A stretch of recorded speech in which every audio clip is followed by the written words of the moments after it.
સ્વર્ણિમ ગુજરાત સ્વર્ણ જયંતીના આ અવસરની ઉજવણીને મુખ્ય બે યોજનામાં વિભાજિત કરવામાં આવી છે: સ્વર્ણિમ સિદ્ધિ અને સ્વર્ણિમ સોપાન.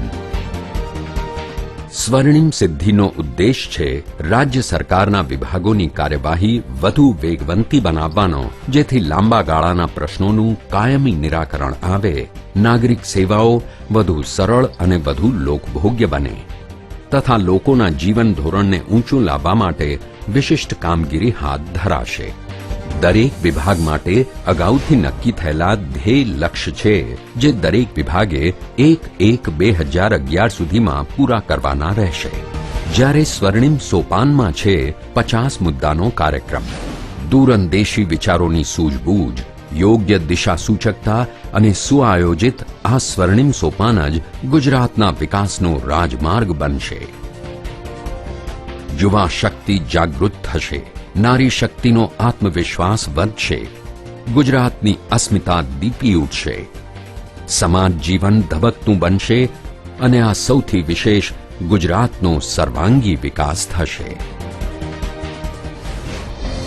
સ્વર્ણિમ જયંતીનો આ વિચાર વિકાસના વટવૃક્ષ જેવો છે, જેમાં લંબસ્તરીયની સાથે સમસ્તરીય વિકાસ થઈ સર્વાંગી વિકાસના ધ્યેય તરફ આગળ વધી શકાશે અને પાયાના માણસો, વંચિતો અને છેવાડાના માણસનો વિકાસ થશે.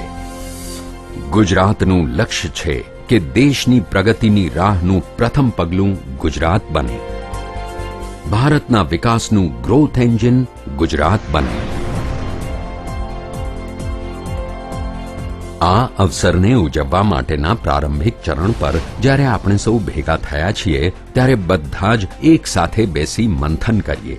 ગુજરાત નવી ઊંચાઈઓને આંબે તે માટે સ્વર્ણિમ જયંતીના આ શુભ અવસરે આપણે સૌ એક મત, એક સ્વર, એક લક્ષ્ય અને એક ધ્યેય સાથે ખભેથી ખભા મેળવીને આગળ વધીએ, જેથી આ પ્રસંગની ઉજવણી યોગ્ય રૂપે ફળીભૂત થાય.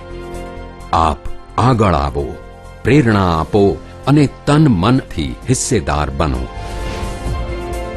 આવો સૌ એકત્ર થઈ એક મજબૂત અને વિકાસલક્ષી ગુજરાતનો પાયો નાખીએ અને કટિબદ્ધ થઈએ આ ઉત્સવને સ્વર્ણિમ ઉત્સવ બનાવવા, ગુજરાતને સ્વર્ણિમ ગુજરાત બનાવવા. સર્વે ભવન્તુ સુખિનઃ, સર્વે સંતુ નિરામયા, સર્વે ભદ્રાણિ પશ્યન્તુ મા કશ્ચિત દુઃખભાગ ભવેत्. સર્વે ભદ્રાણિ પશ્યન્તુ મા કશ્ચિત દુઃખભાગ ભવેत्.